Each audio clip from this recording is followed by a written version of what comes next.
Aboriginal Cultural Heritage Act of 2021 comes into effect on the 1st of July. One of the areas we thought we'd address is the authorisation process that's required for Tier 2 and Tier 3 activities. Okay, I understand that's a permit application? Permit for a Tier 2, Yeah. and for a Tier 3 it's an Aboriginal Cultural Heritage Management Plan. Right, and when do I require one of these? So you require that if you've undertaken a search and there is Aboriginal cultural heritage or a risk of harm to Aboriginal cultural heritage within the area that you want to undertake ground disturbing activities. Right.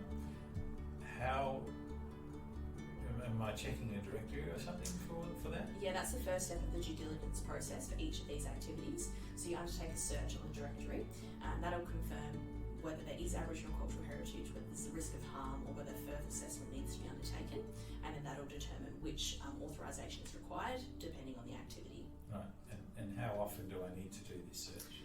Well, essentially we would recommend doing it before any ground disturbing activities, and that's because the Act doesn't provide how often you have to, but the way it's structured is if there's a risk of harm to Aboriginal cultural activities with any ground disturbing activities that a proponent wants to undertake, then they're required to undertake a due diligence assessment.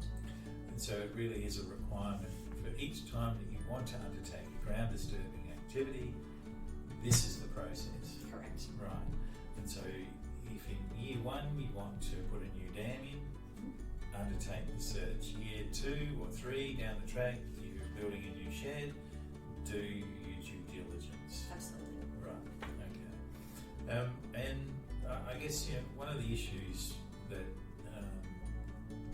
one suspects may arise is accidental harm. Yeah, indeed.